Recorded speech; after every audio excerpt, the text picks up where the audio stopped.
وہ کہتے ہیں کہ جب میں اپنے بھائی کے پاس پانی لے کر کے گیا، بھائی دو، وہ اتنے زخموں سے چور چور سے اٹھ نہیں پا رہے صحیح طریقے سے، پانی دیا، انہوں نے جیسے اپنے ہاتھ میں لیا اور لے گئے منہ کے قریب پیے ہیں، تب تک ان کے بغل میں ایک اور صحابی تڑپ رہے تھے زخموں سے چور چور۔ حضرت حارث کہتے ہیں میرے بھائی نے مجھ سے کہا بھیا یہ پانی میرے بھائی کو لے جا کر پلا دو، ان کو ضرورت ہے۔ وہ کہتے ہیں کہ میں وہ گلاس کا پانی ان کے پاس لے کر گیا، انہوں نے اپنے ہاتھ میں لیا اور جیسے منہ کے قریب لے گئے، ایک تیسرے ساتھی وہاں تڑپ رہے تھے، اس دوسرے ساتھی نے کہا بھائی مجھ سے زیادہ حقدار میرا تیسرا بھائی وہ پانی کا۔ حارث کہتے ہیں میں وہ پانی لے کر تیسرے بھائی کے پاس پہنچا، جیسے انہوں نے پانی لیا اور منہ کے قریب لے گئے کہ پی لیں، تب تک ایک چوتھے ساتھی وہاں تڑپ رہے تھے۔ میرے تیسرے ساتھی نے کہا بھائی مجھ سے زیادہ پانی کا حقدار میرا وہ بھائی ہے، وہاں پانی لے کر چلے جاؤ۔ وہ کہتے میں چوتھے بھائی کے پاس پانی لے کر گیا اور جیسے انہوں نے پکڑا منہ کے قریب کے پی لیں، تب تک دیکھا ایک پانچواں بھائی زخموں سے چور تڑپ رہا ہے، پیاس کے مارے تڑپ رہا ہے۔ حضرت حارث کہتے ہیں میں وہ پانی لے کر کے اس پانچویں بھائی کے پاس گیا۔ اسی طرح کتابوں میں لکھا ہے 10 ایسے ساتھی تھے جو زمین پہ گرے تھے، کہتے میں 10ویں ساتھی کے پاس جب پانی لے کر گیا ان کی روح نکل گئی، 10ویں کے پاس گیا ان کی روح نکل گئی، پھر میں پلٹا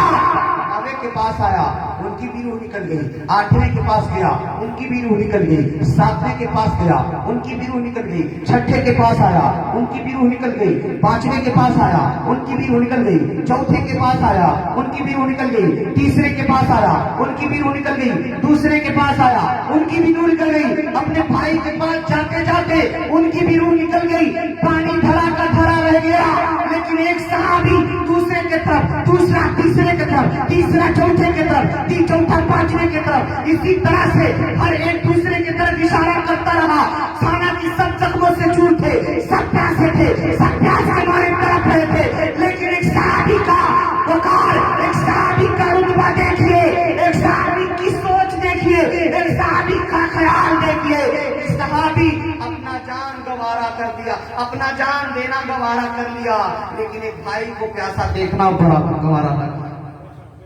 جان چلی گئی لیکن بھائی پیاسا نہ رہے، پیاس کے مارے دم توڑ دیے لیکن بھائی پیاسا نہ رہے۔ اور آج حال کیا ہے؟ آج تو بھائی اپنے بھائی کا ہی پیارا چھیننے کی کوشش کرتا ہے، آج بھائی اپنے بھائی کا کھانا چھیننے کی کوشش کرتا ہے، آج بھائی اپنے بھائی کے پیر کو پکڑ کر کھینچنے کی کوشش کرتا ہے۔ نہیں، یہ دماغ میں رکھ لیجیے، اگر آپ کسی کو گرائیں گے تو آپ بھی گریں گے، اگر آپ کسی کو گرائیں گے تو آپ بھی گریں گے، اور کسی کو اٹھائیں گے تو آپ بھی اٹھیں گے۔ ایک دن واٹس ایپ میں کوئی ویڈیو بنا کر بھیجا تھا ایک پروفیسر نے، اور سمجھا رہا تھا، بغل میں ایک صاحب کو کھڑا کیا اور کھڑا کرنے کے بعد ان کے کندھے پہ ہاتھ رکھا اور کہا دیکھو لوگوں میری طرف غور سے دیکھو، کندھے پہ ہاتھ رکھا اور زور سے دبایا، پہلے سیٹنگ کب رہتا ہے، زور سے دبایا تو بیٹھنے لگا وہ آدمی، اور یہ بھی جو دبا رہا وہ بھی جھکتے چلا گیا۔ کہا بتاؤ جب میں نے اس آدمی کو دبایا تو میں بھی دبا کے اٹھا کے جھکا، کیا ہوا؟ لوگوں نے کہا سر جب آپ نے فلاں کو دبایا تو جیسے جیسے وہ دب رہا تھا اس کے ساتھ ساتھ آپ بھی نیچے جا رہے تھے، آپ بھی نیچے جا رہے تھے۔ کہا ٹھیک ہے، اب اس کے کندھے کے نیچے ہاتھ لگایا اور اٹھانا شروع کیا۔ جب اوپر اٹھانا شروع کیا لوگوں نے پوچھا اب بتاؤ کیا ہو رہا ہے، یہ اٹھ رہا ہے تو میرا حال کیا ہے؟ کہا سر جب آپ اس کو اٹھا رہے ہیں تو ساتھ ساتھ میں آپ بھی اٹھ رہے ہیں۔ اے مسلمانوں، اگر ہم کسی کو گرائیں گے تو ہم بھی گر جائیں گے، اور کسی کو اٹھائیں گے تو ہم بھی اٹھتے چلے جائیں گے۔ تو اپنا جذبہ، اپنا ایمان اور اپنا کردار اسی طرح بنائے کہ ہم جب بھی کسی کے ساتھ رہے، کسی کو دھوکہ نہ دیں، کسی کو تکلیف دیں، کسی کو مصیبت میں ڈالیں، بلکہ ہر ایک کی مدد کریں۔ اگر اللہ نے آپ کے بازو میں طاقت دی ہے، ایک دوسرے سے پیار کریں، ایک دوسرے سے محبت کریں، تو پیارے آقا صلی اللہ علیہ وسلم اس سارے پانی کے لیے رحمت بن کر آئے، اس کائنات میں رحمت بن کر آئے۔ پیارے آقا صلی اللہ علیہ وسلم کے پیارے دیوانوں، جب میرے آقا صلی اللہ علیہ وسلم اس دھرتی پہ تشریف لا رہے ہیں اور میرے آقا اس دھرتی پہ آ رہے ہیں تو حضرت آمنہ کی ایک روایت سن لیجیے، بتا دوں میرے آقا جب اس دھرتی پہ آ رہے ہیں، پیارے آقا صلی اللہ علیہ وسلم تشریف فرما ہوئے اس دھرتی پہ آئے، اور آتے ہی کتابوں میں لکھا ہے کہ پیارے آقا نے سر کو سجدے میں رکھ دیا، اور حضرت دائی حضرت آمنہ رضی اللہ تعالیٰ عنہ فرماتی ہیں خرج منی نور فہذا له قصور الشام واسواقها حتى رأيت اعناق الابل ببصری۔ حضرت آمنہ رضی اللہ تعالیٰ عنہ فرماتی ہیں جب میرے پیارے کی پیدائش ہوئی تو میرے بدن سے ایک نور نکلا، ایک نور نکلا، فہذا له قصور کا شام واسوا کہا تو اس نور سے شام کے محلات روشن ہو گئے اور وہاں کے بازار روشن ہو گئے. حتی رأیت علی قلیبلے، یہاں تک کہ میں نے، حضرت آمنہ فرماتی ہیں میں نے مکے میں رہ کر، اپنے گھر میں رہ کر کے ملک شام کے استبلوں میں، گھروں میں بندے ہوئے گھوڑوں کی گردنوں کو میں نے اپنی نگاہوں سے دیکھ لیا. اس طرح سے نور نکلا. کتنا نور نکلا. حضرت آمنہ اپنے گھر میں ہے. ایک بچے کی جب پیدائش ہوتی ہے تو عورت گھر میں ہی تو ہوتی ہے. حضرت آمنہ اپنے گھر میں ہے، لیکن کہیں جب نور نکلا تو اس نور کی روشنی ایسی تھی، میں ہوں اپنے گھر میں لیکن شام کے محلات تک روشن ہو گئے ہیں. شام کے محلات کو دیکھ رہی ہوں، یہاں تک ان کے بازار کو دیکھ رہی ہوں. یہاں تک فرماتی ہیں حتی رأیت اعناق الابل ببصری، میں نے شام کے اونٹوں کی گردنوں کو بھی دیکھ لیا اپنے گھر میں بیٹھے. اب یہی سے دو مسئلہ میں سمجھا دوں، پھر انشاءاللہ سلام پڑھ لیا جائے گا. اسی روایت سے دو مسئلہ. پہلا مسئلہ یہ، آمنہ فرماتی ہے نور نکلا جس کی روشنی ملک شام تک اور شام کے محلات کو روشن کر دیے، اور اس روشنی میں نے اونٹ کے گردنوں کو بھی دیکھ لیا. اللہ اکبر. اے لوگوں غور کرو، اس سے پتہ چلا جب نبی پیدا ہوئے ہیں تو مکے سے لے کر ملک شام تک پورا علاقہ روشن ہو گیا ہے. اللہ نے روشن کر دیا، نبی کے نور نے روشن کر دیا. یہی سے پتا چلتا ہے جب نبی کی پیدائش کی تاریخ آئے تو اپنے گھر کو سجاؤ، اپنے گھر کو اجالا میں لاؤ، اپنے گھر میں تاریخی نہ رکھو، کمکمے لگاؤ، لائٹ لگاؤ، کیونکہ نبی کی پیدائش پر اللہ نے مکہ سے لے کر ملک شام تک پورے فضا کو منور کر دیا تھا. اور دوسرا مسئلہ یہ سمجھ میں آ رہا ہے کہ نبی پیدا ہوئے تو روشنی ہے، نبی پیدا ہوئے تو اجالا ہے، نبی پیدا ہوئے تو چاروں طرف ہی ہریالی ہریالی ہے. اور دوسری بات یہ ہے کہ حضرت آمنہ اپنے گھر میں بیٹھی ہیں اور گھر میں بیٹھے بیٹھے ملک شام کو دیکھ لیا، اپنے کمرے میں ملک شام کو، یہاں تک کہ بازاروں کو، یہاں تک کہ جانور جو بندھے ہوئے تھے ان کی گردنوں کو بھی دیکھ لیا. آخر حضرت آمنہ کے اندر یہ کمال کہاں سے؟ تو آپ یہی کہو گے، ہم یہی کہیں گے یہ مصطفیٰ جان رحمت کے نور کا کمال ہے، مصطفیٰ کے نور کا کمال ہے. اب اندازہ لگاؤ جب نبی کے بدن سے نکلے ہوئے نور کا یہ عالم ہے کہ آمنہ اپنے گھر سے ملک شام کو دیکھ رہی ہے، تو جس نبی کے بدن کا وہ نور تھا، اس نبی کے بدن اور اس نبی کے ذات کا عالم کیا ہوگا، اس نبی کے طاقت کا عالم کیا ہوگا. جب آمنہ اپنے گھر میں بیٹھ کر کے ملک شام دیکھ رہی ہے تو کیا ہمارا نبی اپنے قبر میں بیٹھ کر اپنے گناہوں کو نہیں دیکھ سکتا، اپنے پیاروں کو نہیں دیکھ سکتا؟ اللہ اللہ. اسی لیے تو اعلیٰ حضرت فرماتے ہیں یا رسول اللہ، اور کوئی غیب کیا تم سے نہا ہو بھلا، اور کوئی غیب کیا تم سے نہا ہو بھلا، جب نہ خدا ہی چھپا تم پہ کروڑوں درود. اور دوسری جگہ اعلیٰ حضرت لکھتے ہیں دور و نزدیک کے سننے والے وہ کان، دور و نزدیک کے سننے والے وہ کان، کانے لالے کرامت پہ لاکھوں سلام، کھائی قرآن کھا کے گزر کی قسم، اس کفے پاک کی حرمت پہ لاکھوں سلام، اس کفے پاک کی حرمت پہ لاکھوں سلام. اور جب مصطفیٰ کے زلف مبارک کی تعریف کرتے ہیں اللہ اللہ تو فرماتے ہیں لیلۃ القدر میں مطلع الفجر. نبی کے مانگ، نبی کے زلف معمر میں جو مانگ نکلا ہے اس کی تعریف کرتے ہیں لیلۃ القدر میں مطلع الفجر حق، مانگ کی استقامت پہ لاکھوں سلام، مانگ کی استقامت پہ لاکھوں سلام. آج تو ایسا لگ رہا ہے اتنا دیر بولنے کے بعد لگ رہا ہے میں نے ابھی کوئی تقریر ہی نہیں کی ہے، نہ جانے کیوں ایسا احساس ہو رہا ہے. اللہ رب العزت کی بارگاہ میں دعا ہے مولا جو کچھ بیان ہوا سب سے پہلے مجھ کو، اس کے بعد سارے لوگوں کو شدت کے ساتھ عمل کرنے کی توفیق رفیق عطا فرما. وما علینا الا البلاغ. السلام علیکم رحمۃ اللہ وبرکاتہ.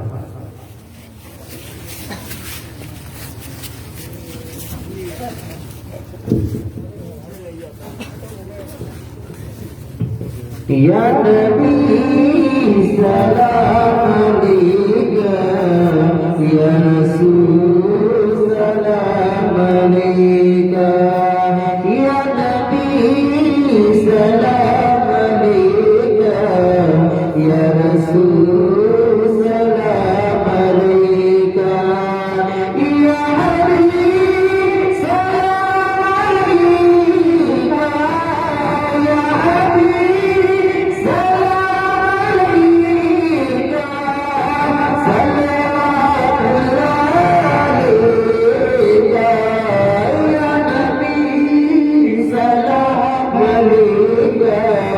یا رسول سلام علیکہ روح جب تن سے جدا ہو ماہ رمضان جمعہ ہو روح جب تن سے جدا ہو ماہ رمضان جمعہ ہو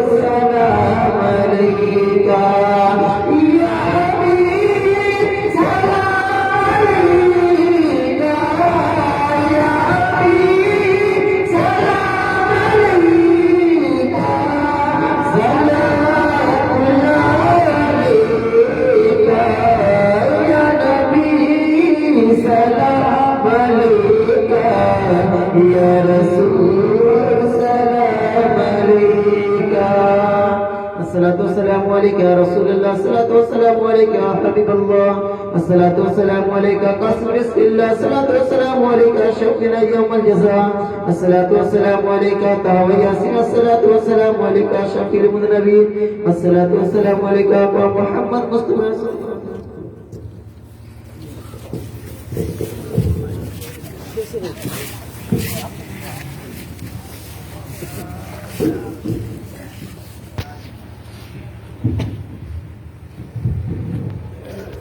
اللهم آمین اللہ رب محمد صلی اللہ علیہ وسلم محمد صلی اللہ علیہ وسلم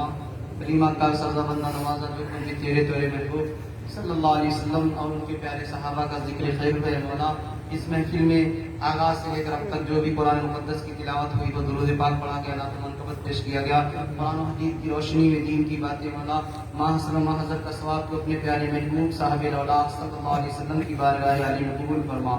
نبی کریم صلی اللہ علیہ وسلم کے سب کے جملہ میں صالحین صدا نظام پیغمبران کرام صحابہ کرام صحابیات نظام تابعین تابعین خلفائے راشدین ائمہ مجتہدین سلف صالحین اولیاء کاملین مشایخ نظام صوفیاء کرام ابدال اقطاب شہداء صالحین محققین مفسرین کی ارواح کو قبول و مقبول فرما اے مولا تمام بزرگان دین کی ارواح کو قبول مقبول فرماتے ہوئے اے مولا اس دار فانی سے جتنے بھی مومن مومنہ گزر چکے ہیں سب کی مغفرت فرما یا اللہ اپنے حبیب صلی اللہ تعالی علیہ وآلہ وسلم کے صدقہ و طفیل یہاں جو کچھ بیان ہوا ہم سب کو شدت کے ساتھ عمل کرنے کی توفیق رفیق عطا فرما اے مولا اپنے حبیب نبی صلی اللہ علیہ وسلم کے صدقہ و طفیل اس رام پور کلاں کے لوگوں میں مل جل کر کے اس محفل کا جشن میلاد النبی کا اہتمام و انتظام و انسلام کیا اے مولا ان کے تمام حاجتوں کو آرزوؤں کو پورا فرما اے مولا اس محفل میں جو علماء حفاظ طلباء قراء تشریف لائے سب کی حاضری قبول فرما کر دارین کی نعمتوں سے مالا مال فرما اے مولا اپنے حبیب صلی اللہ تعالی علیہ وآلہ وسلم کے صدقہ و طفیل جو بیمار انہیں شفاء کلی عطا فرما جو پریشان ان کی پریشانی کو دور فرما جو مصیبت زدہ ان کی مصیبتوں کو دور فرما جو آفت و بلیات میں مبتلا ہے مولا ان کو آفت و بلیات سے چھٹکارا عطا فرما اور یہاں پہ جتنے لوگ ہیں جوان بچے بوڑھے علماء حفاظ قراء جن کے بھی دل میں جو بھی نیک تمنائیں مچل رہی ہوں مولا جو اپنے پیارے محبوب اور اس جشن میلاد النبی اس تاریخ اور اس مہینے کے صدقہ و طفیل سب کی آرزوؤں تمناؤں کو پورا فرما اے مولا ہمارے مساجد و مقابر درسگاہوں عبادت گاہوں خانقاہوں کی حفاظت فرما آپس میں اتفاق و اتحاد محبت رکھنے کی توفیق عطا فرما ایک دوسرے کے مقام کو سمجھنے کی توفیق عطا فرما بڑوں کا احترام چھوٹوں پہ شفقت کی توفیق عطا فرما اے مولا ہماری کھیتیوں میں برکتیں عطا فرما ہمارے باغات میں برکتیں عطا فرما ہمارے رزق میں وسعت عطا فرما اے مولا اپنے حبیب کے صدقہ و طفیل دنیا میں جہاں کہیں بھی اہل ایمان ہیں ان کی عزت و آبرو کی حفاظت و صیانت فرما اللهم ربنا تقبل منا انك انت السميع العليم وتب علينا انك انت التواب الرحيم ان الله وملائكته يصلون على النبي يا ايها الذين امنوا صلوا عليه وسلموا تسليما اللهم صل على سيدنا شفيعنا حبيبنا مولانا محمد بارك وسلم صلاة وسلام عليك يا رسول الله صلى الله تعالى عليه وسلم سبحان ربك رب العزة عما يصفون وسلام على المرسلين والحمد لله رب العالمين آمين بحق لا اله الا الله محمد رسول الله اللہ صلی اللہ علیہ وسلم.